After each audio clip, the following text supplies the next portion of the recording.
मित्रांनो, तुमचं पुन्हा एकदा GB स्टोरी टेलर या यूट्यूब चॅनलवर स्वागत आहे. आजच्या आपल्या गोष्टीचं नाव आहे ट्रिप, लेखिका गिरिजा. पण गोष्ट सुरू करण्याआधी जर कोणी या चॅनलवर पहिल्यांदाच आलेले असाल तर त्यांनी या चॅनलला सबस्क्राईब करायला विसरू नका. चला तर मग अजिबात वेळ न घालवता गोष्टीला सुरुवात करूया.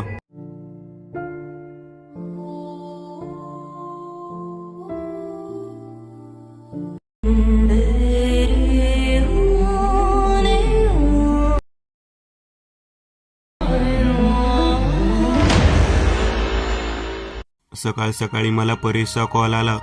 झोपेतच मी रिसीव केला. हॅलो गौरे. हां बोल. अरे उद्या आपल्याला कोकणात आजीच्या लग्नाला जायचंय. तशी मी झोपेतून खाडकन उठले आणि फोनमध्ये तारीख पाहिली आणि पहिला डोक्याला हात लावला. शट यार, मी हे कसं विसरले. पटकन रेडी हो आणि ऑफिसमध्ये सांग तयारीला लाग. बाकीच्या सगळ्या अरेंजमेंट्स झाल्यात. उद्या सकाळी तुला घरी पिक करायला येतो. तशी बिछाण्यातून उठून माझी धावपळ सुरू झाली. लग्नाला द्यायच्या गिफ्टपासून लग्नात घालायचा लेहंगापर्यंत सगळी तयारी एक दिवसात मी आणि माझी मैत्रीण गार्गीनी मिळून केली. मी, परेश, गार्गी, अजित, स्कूलपासूनचे फ्रेंड्स. तसं तर आमचा पूर्ण ग्रुपच होता, पण आम्ही चौघे म्हणजे चड्डी बड्डीवाले फ्रेंड्स होतो. लग्नाला आमच्या 2 कार मुंबई ते कोकण ट्रॅव्हल करणार होत्या. एका कारमध्ये मी, परेश, गार्गी आणि शिव, तर दुसऱ्या कारमध्ये साहिल, अंकित, प्रकाश, अंकिता येणार होते. सकाळी 8 वाजता परेशने गाडी माझ्या बिल्डिंग समोर उभी केली आणि हॉर्न वाजवला. तशी घाईघाईत आई, बाबा, आम्ही सगळे बॅग्स घेऊन खाली आलो. चालले तर मी एकटीच होते, पण अख्खं घर सोबत घेऊन चालल्याची फिलिंग मला येत होती. मॅडम, चला बसा पटकन गाडीत, खूप उशीर झालाय. साहिल आणि बाकीचे कधीचेच निघालेत. परेश म्हणाला. मी आई बाबांना हक करून कारमध्ये बसले आणि कुठेही फार न थांबता आम्ही निघालो आजीच्या गावी, तळ कोकणात. आम्हाला पोहोचायला संध्याकाळ झाली होती. गार्गी आणि मी मस्त झोप घेत आलो होतो, पण शिव आणि परेश खूप थकले होते. कार त्यांना चालवायची होती. शेवटी आमची जबाबदारी त्यांच्यावर होती. गावातील वेशीवरील गावदेवी म्हसोबाचं दर्शन घेऊन आम्ही घरी आलो. गाडीचा आवाज आल्या आल्या अजित धावत बाहेर आला आणि घरातील माणसांना सांगून बॅग्स गाडीतून खाली उतरून घ्यायला सांगितल्या. आम्ही खाली उतरलो. समोर जुन्या काळातील एक मोठं घर होतं. लग्न घर असल्याने खूप सुंदर लाइटिंग्स आणि फुलांची सजावट केलेली होती. नारळाच्या झाडांच्या फांद्या मुख्य दाराला बांधलेल्या होत्या. आजीची आई आणि काकू बाहेर आल्या. खूप रात्र झाली आहे, असं रात्री मुलींनी बाहेर फार वेळ थांबू नये, हवा चांगली नसते म्हणे, असं काकू म्हणाल्या. मला आणि गार्गीला घेऊन आत गेल्या. पोरं थोडा वेळ बाहेर थांबून आत आले. जेवण करून मी आणि अंकिता, गार्गी आम्ही गेस्ट रूममध्ये झोपलो. दुसऱ्या दिवशी सकाळ सकाळी सगळे धिंगाणा घालत सुटले, म्हणून लवकरच जाग आली. सगळ्यांचा चहा नाश्ता आंघोळ झाल्यावर आम्ही गावातील बाजारात जाऊन आलो. मला प्रवासामुळे थोडा त्रास झाल्याने शिव आणि मी गावातील डॉक्टरांकडे गेलो होतो. येताना आम्ही संपूर्ण गाव फिरलो आणि मग ग्रुपला जॉईन झालो. शिवचं तसंही माझ्यावर जरा जास्तच प्रेम, त्याच्यामुळे गौरी तू आता थोडा आराम कर असं सांगून मला घरी सोडून तो परत सगळ्यांना जॉईन झाला. आफ्टर ऑल आमच्या फ्रेंडचं लग्न ना. मग साहेब मला सोडून गेले. गार्गी आणि अंकिता पण गेल्या. उद्या हळद असणार आणि नंतर लग्न असं ठरलं होतं. नवरीबाई मुंबईवरून निघाल्या होत्या वराड मंडळीसोबत. आजीच्या आजीची इच्छा म्हणून लग्न शहरात न करता गावी करायचं असं ठरवलं होतं. अजित आणि त्याची होणारी बायको यांच्यात थोड्याफार वादानंतर डेस्टिनेशन फिक्स झालं होतं. मला थोडं बरं वाटलं होतं. आजीच्या आईनी छान आलं घालून चहा आणला माझ्यासाठी. मग जरा तरतरी आली. मग आई काकूंबरोबर गप्पा झाल्या. मग उद्या नवरी आणि वराड येणार, त्या तयारीला आम्ही लागलो. मी, गार्गी, अंकिता किचनमध्ये दुपारच्या जेवणाच्या तयारीला लागलो होतो. पटापट दुपारी जेवण झाल्यावर सगळे अंगणात बसलो होतो. खूप सारी धमाल, धिंगाणा, विनोद झाल्यावर परत सगळे काम वाटून घेऊन आपल्या आपल्या कामाला लागले. उद्या सकाळी प्रो वेडिंग शूटसाठी आम्ही सगळे डेस्टिनेशनवर जाणार होतो. त्यामुळे रात्री सगळे जरा लवकरच झोपले. सकाळी 4 वाजता उठून मी नेहमीसारखं मेडिटेशन करून माझ्या गुरूंचे आशीर्वाद घेऊन मी नित्यकर्म आवरले आणि कोणी उठलं नसल्याने स्वतःच कॉफी बनवून हॉलमध्ये सोफ्यावर बसून पीत बसले. तितक्यात आजीची आई खोलीतून बाहेर आल्या. इतक्या लवकर का उठलीस ग? काकू, सवय आहे हो मला. काकू माझ्या बाजूला येऊन बसल्या. काय मग, तू आणि शिव कधी करताय लग्न? लहानपणापासून सोबत आहात, आता लग्न करण्याचा निर्णय घेतलाच आहे तर तुमचंही घ्या उरकून. नाही हो काकू, इतक्यात नको लग्न. हल्ली तुम्हा मुलामुलींचं बरं आहे, एकमेकांच्या विचाराने निर्णय घेता. आमच्या वेळी लग्न करताना आई वडील सगळं ठरवायचे, आताचं बरं तसं काही नाही. हलकसं हसत, हो ना गौरी, खूप काम पडले आहेत, चल आवरायला हवं. तुमचं काय ते फोटोशूट आहे ना, उठतील सगळे. मी तर म्हणतच होते नको, हळदीचं अंग आहे, बाहेर नाही पडलं पाहिजे. पण आजीत ऐकतो कुठे? त्याने घेतलंच आर्याला बोलावून. तिच्या आई वडिलांना फारसं नव्हतंच पटत, पण मुलं कुठे ऐकतात. जाऊ द्या हो काकू, चालतंच हे सगळं. फोटोशूट झालं की पटकन येऊ घरी. हा बाई, तू तशी आहे समजूतदार, पण आर्या नाही ना ग. आजीत एकपट तर ही दुप्पट. काकू मी जाते, शिवला उठवते, नाहीतर तो असा झोपेल खूप वेळ. आधीच थकलाय थोडा प्रवासाने, तर झोप लागेल त्याला. हो उठव. तितक्यात अजित समोरून आला. Good morning Gauri. Good morning. आज बरा उठलास रे. बायको येणार आहे तर रोज तर उठवावं लागतं. बायको येणार तर झोप नसेल लागली माझ्या बाळाला. अजित लाजत, काही हा आई तुझं. शिव उठला का रे? नाही ना, झोपलाय मस्त घोरत. रात्रभर झोपलो नाही मी त्याच्यामुळे, आणि हा मस्त झोपलाय. थांब उठवतेस त्याला. गौरी हळूच खोलीचं दार खोलून आत गेली. बाकीचे सगळेच झोपले होते. त्याच्या जवळ जाऊन कानात, शिव उठ ना, झोपू दे ग गौरी. शिव उठ, आपल्याला पण जायचंय. आर्या निघाली तिकडून. जाऊ दे, त्यांचं लग्न आहे, आपण मागून जाऊ, आपलं पण फोटोशूट करू. नाही हा, उठ तू. फोटोशूट तर करूच, पण आता उठ. हळूच तिला कमरेला धरून स्वतःकडे ओढतो. शिव सोड, सगळे उठतील. हा उठू दे, माझी सोनारी बायको आहे, दुसरी नाही कोण. हाताला धरून शिवला उठवते. जिममुळे बनलेलं शरीर तिला ओढवेना. खूप परिश्रमानंतर साहेब उठले आणि आवरायला गेले. तोपर्यंत अजित आणि बाकीचे पुढे निघून गेले होते बीचवर शूटसाठी. मागून कारने गार्गी, अंकिता, गौरीला घेऊन शिव निघाला होता. बीचवर सकाळचा मंद वारा. छान फोटोशूट करून झालं. मग सगळे नेक्स्ट डेस्टिनेशनवर गेले. एक विला बुक केला होता. दुपार झाली होती. सगळ्यांना भयंकर भूक लागली होती. जेवण झाल्यावर सगळे परत आपापलं फोटोशूट करून घेण्यात दंग होते. फायनली वेळ पाहून आवर्त घेतलं आणि अजित एक कार घेऊन आर्याला सोडायला हॉटेलवर गेला, जिथे सगळ्यांची सोय केली होती.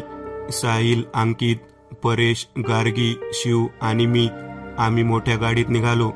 जाताना वाटेत एक पुरातन काळातलं पडलेलं थोडंसं नीट असं मंदिर दिसलं.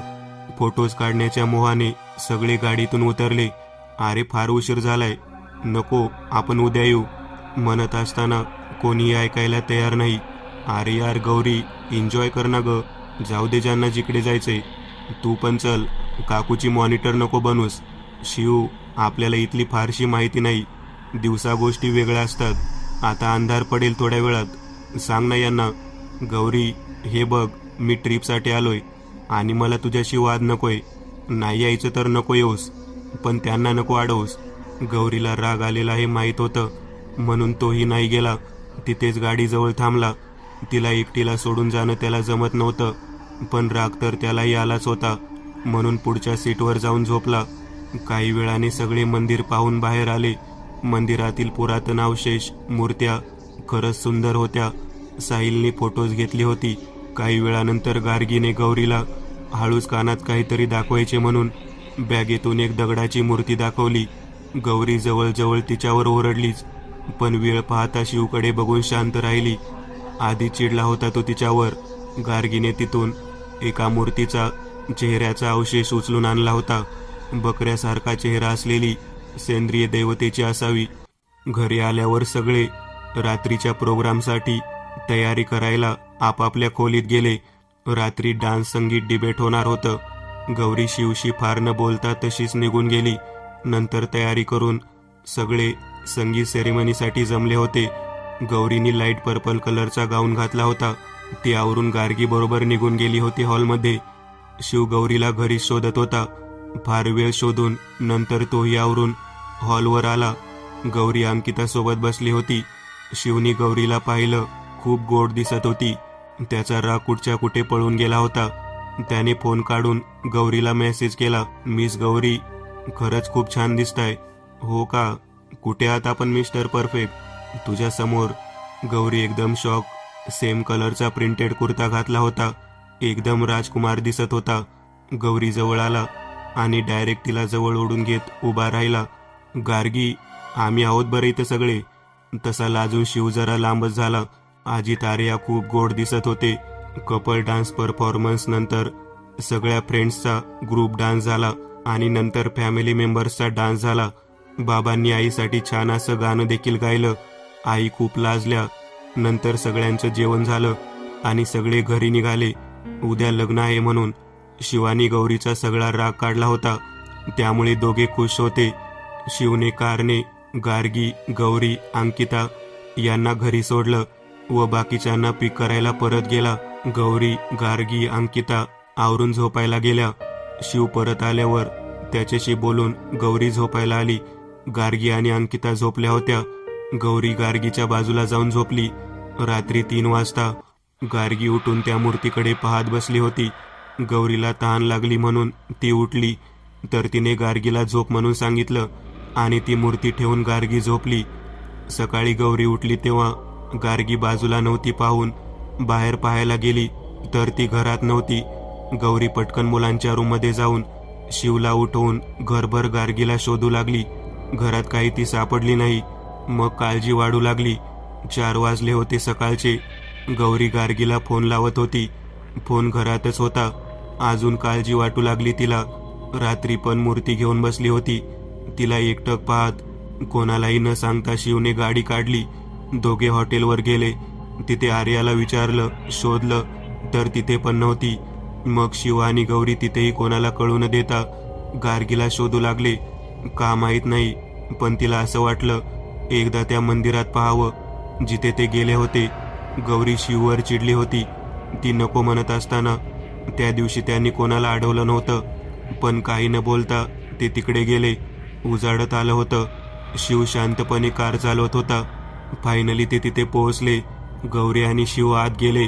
थोडं आत गेल्यावर आत बेशुद्ध अवस्थेत त्यांना गार्गी दिसली. शिवने तिला उचलून गाडीत आणले. ती अजूनही शुद्धीवर नव्हती आली. गौरीच्या रागाचा पारा चढला होता. शिव आणि गौरी तिला घेऊन घरी आले. कोणालाही त्यांनी काही सांगितलं नाही. तिला बरं नाही वाटत इतकंच बोलून आत खोली तिला घेऊन गेले. घरी आल्यावर कोणाशीही न बोलता गौरी गार्गीला रूममध्ये घेऊन आली. डॉक्टरांना फोन करून बोलून घेतलं. तिला इंजेक्शन देऊन थोडा आराम कर सांगून डॉक्टर गेले. शिव त्यांना बाहेर सोडवायला गेला. घरात लग्नाचं वातावरण खराब होऊ नये म्हणून गौरी गार्गीजवळ बसून राहिली. कारण काकू आणि अजित घरातील मंडळी खूप रिॲक्ट करतील हे माहीत होतं मला आणि शिवला. त्यामुळे आम्ही फार काही बोललोच नाही. तिला प्रवासाने त्रास झालाय जरा, असंच मी काकूंना सांगून तिच्यासाठी लिंबू पाणी मागून घेतलं. तिला शुद्ध आल्यावर ते प्यायला दिलं. मग तिला प्रेमाने उठून बसवलं. जरा हळूहळू गार्गी सांगू लागली, रात्री झोप येत नव्हती म्हणून बाहेर गेले, तर अचानक भुरळ आल्यासारखं वाटलं आणि नंतर आता शुद्ध आली. आधीचं काहीच आठवत नाही. गौरी, जाऊ दे बाळा, जरा आराम कर. बरं वाटलं की मला सांग. संध्याकाळी लग्न आहे. अजित आणि आर्याला वाईट वाटेल समजलं तर, म्हणून मी काही बोलले नाही. मी जाते, तू आराम कर. काकूंना मदत करते आवरायला. हॉलवर काही अरेंजमेंट करायचे आहेत. मी आणि शिव जातो तिकडे. परेश पण तिकडेच असेल. काही लागलं तर अंकिता आपली आहे घरी, तिला सांग. बाकीचेही असतील. ओके, थँक्यू गाऊ, इतकी काळजी करतेस म्हणून. कधी टेन्शन नसतं माझंच मला. संध्याकाळी विवाह समारंभ संपन्न झाला. अजित आणि आर्या कायमचे लग्न बंधनात अडकले. सगळ्यांनी खूप एन्जॉय केलं लग्न. खूप सारी धमाल, फोटोज, अप्रतिम जेवण. संध्याकाळी आर्याच्या घरच्यांना निरोप देऊन आम्ही घरी आलो. रीतीनुसार नववधूचा गृहप्रवेश झाला. रात्री आर्या आमच्या बरोबर झोपली आणि बाकीचे वेगवेगळ्या खोलीत. उद्या सकाळी देवदर्शन करणार होतो म्हणून रात्री लवकर झोपलो. नवरा मुलगा आणि घरचे सगळेच दमले होते, पण उत्साह खूप होता. असो, सकाळी आम्ही लवकर उठलो. गार्गी मंदिरात येण्यास तयार नव्हती, पण माझ्या आग्रहाखातर ती आली. पण कुलाचार करताना मंदिरात तिला आज जाताच येत नव्हतं. तिला त्रासही खूप होत होता, म्हणून तिला घेऊन मी बाहेर आले. पण काकूंना आत मंदिरात माझी मदत हवी होती, कारण पुजारी मंडळींना दक्षिणा व देवांचा नैवेद्य आणि नंतर प्रसाद वाटप करायचा होता सगळ्यांना. म्हणून तिला गाडीतच आराम कर सांगून मी आले. सगळं झाल्यावर मी आणि शिवनेही जोड्याने दर्शन घेऊन पुजारीजींचे आशीर्वाद घेतले. सौभाग्यवती भव आशीर्वाद त्यांनी दिला. तसं मी आणि शिव जरा लाजलेच. नंतर मी पुजारी बाबांना त्या मंदिराबद्दल विचारलं, तर ते जरा गंभीर होत म्हणाले, गावातील लोक तिकडे जात नाहीत, तुम्हीही जाऊ नका. बाधित वास्तू आहे ती, तिथे देवांची आराधना नाही होत. पुजारी काय बोलत होते हे शिवला समजलं नसलं तरी मला समजलं होतं. म्हणून तो गेल्यावर मी तेथील जुन्या वरिष्ठ पुजारींना सर्व सांगितलं आणि गार्गीसाठी तोडगा म्हणून त्यांनी मला तिला देवीच्या हवनातील अभिमंत्रित भस्म दिलं. तिला ते द्यायला सांगितलं. तसंही तिचा या सगळ्यावर विश्वास नाही, पण माझ्यावर भरपूर होता, म्हणून मीच हे काम करू शकते हे मला माहीत होतं. तिचा त्रास बऱ्यापैकी बरा झाल्यावर आम्ही सगळे संध्याकाळी जायला निघणार होतो असं ठरलं. पण काही वेगळंच घडणार होतं याची जाणीव आम्हाला नव्हती. संध्याकाळी आम्ही सगळ्यांचा निरोप घेतला आणि निघालो. आर्या आणि अजित यांना निरोप देऊन आम्ही मुंबईला निघालो. पण वाटेत येताच गार्गीला त्रास होऊ लागला. तिने दोन्ही कान हाताने दाबून धरले आणि ओरडू लागली. तसं शिवने गाडी रस्त्याला थांबवली. काही क्षणात जे नाही व्हायचं ते झालं. गार्गी गाडीतून बाहेर उतरून गायब झाली. मला नाही म्हटलं तरी अंदाज आलाच होता, म्हणून गाडी त्याच मंदिराकडे वळवली. याआधी सगळे तिथे गेले होते, मी आणि शिव सोडून, म्हणून आम्हाला फारसं काहीच माहिती नव्हतं. अंधार भरपूर झाला होता. मोबाईलचा टॉर्च चालू करून आम्ही आत निघालो. अंधार असल्याने फार काही नव्हतं दिसत, पण प्राचीन काळातील शैवशैलीतील विविध मूर्त्या दिसत होत्या. आम्ही आत चालत होतो. मंदिराच्या आतील बाजूस खालच्या बाजूने जाणाऱ्या पायऱ्या होत्या, त्या उतरून खाली जायचं होतं. पण शिवच्या चेहऱ्यावर भीतीचे भाव होते आणि माझ्या काळजीचे, त्यामुळे मी खाली उतरले. त्याला वरती थांब आणि मोबाईलचा टॉर्च मार, जेणेकरून मला मंदिराच्या गर्भगृहात प्रवेश करता येईल असं सांगितलं. तो ऐकायला तयार नव्हता. मग तोही माझ्या मागे खाली उतरला. टॉर्च लावून आम्ही पाहण्याचा प्रयत्न करत होतो. आतमध्ये खूप सारी धूळ, जुन्या मूर्त्यांचे पडलेले अवशेष आणि त्यावर लागलेले जाळे, याशिवाय आत फारसं काही दिसलं नाही. काही क्षणात कसला तरी आवाज वरून आला. तसा आम्ही वरती आलो. काही समजेना. मग शोधाशोध केल्यानंतर मला एका मोठा आकराळ विक्राळ राक्षसी मूर्ती, ज्याचे दात बाहेरील बाजूस होते, डोळेही खूप भयंकर रूपी, सेंद्रिय देवतेच्या मूर्तीमागे गार्गी बसली होती. तिच्या ड्रेसचा काही भाग मला दिसला. तिकडे मी पळत गेले. माझ्या मागे शिव देखील आला. तिथे गार्गी बसली होती, पण ती गार्गी नव्हतीच. मी तिला हाक मारली तशी ती माझ्यावर धावून आली आणि मला गळ्याला धरून तिने लांब एका खांबावर आदळलं. शिव धावत माझ्या जवळ आला. मला घासलं होतं अंगाला, त्यातून रक्त येऊ लागलं होतं. शिवच्या साह्याने कसं तरी मी उठण्याचा प्रयत्न केला. गार्गी मोठमोठ्याने विचित्र हसत होती, दात काढत होती. तिच्या डोळ्यातील निरागस भाव बदलून क्रूरतेने जागा घेतली होती. शेवटी जे समजायचं ते समजून आता मलाही माझी खरी बाजू त्या सैतानाला दाखवावीच लागणार हे समजून मी पटकन खाली मांडी घालून बसले. शिव गाडीतून पेट्रोल घेऊन आला. झाडांच्या कुजलेल्या फांद्या गोळा करून मी आग पेटवली. तसं गुरूंचं आव्हान सुरू केलं. काही क्षणात बाबा माझ्या समोर येऊन उभा राहिले. त्यांनी मला काही दृश्य दाखवली. त्यात रक्तपिशाच मानवी देहांचे लचके तोडत होते. मंदिरात सगळीकडे पिशाच्या योनींचा वावर दिसत होता आणि तिथे मुख्य गाभाऱ्यात गार्गीकडे ज्या बकऱ्याच्या चेहऱ्यासारखी दिसणाऱ्या देवतेची मूर्ती होती ती दिसत होती. सर्व पिशाचे तिची तांत्रिक विधिवत पूजा करत होते. जे समजायचं ते समजून मी शिवला सांगून ती मूर्ती गार्गीच्या बॅगमधून आणायला सांगितली. शिव येईपर्यंत मला आत दिसणाऱ्या त्या पिशाच्यांचा सामना करायचा होता. म्हणून मी डोळे मिटून मंत्र उच्चारण चालूच ठेवलं, पण माझ्या शरीराला ती नकारात्मक ऊर्जा सहन होईना. शिव पटकन ये कुठेतरी मनात चालू होतं. तितक्या शिव आला. मी पहिली ती मूर्ती हातात धरून काही मंत्र म्हणून ती मूर्ती बांधून घेतली. आता एक काम होतं, गार्गीला समोर घेऊन यायचं. कसं तरी करून शिवने ते केलं. गार्गीचा हात त्या मूर्तीवर धरून मी मंत्र म्हणायला सुरुवात केली. तसं पिशाचे देवता मला अडवू लागले, त्रास देऊ लागले. त्यांच्या वास्तूतील त्यांच्या देवतेची मूर्तीला स्पर्श करून गार्गीने नकळत स्वतःवर एक श्राप ओढावून घेतला होता. या सगळ्यातून बाहेर निघणं आता अवघड झालं होतं. काही करून सध्या तरी तिथून निघणं गरजेचं होतं.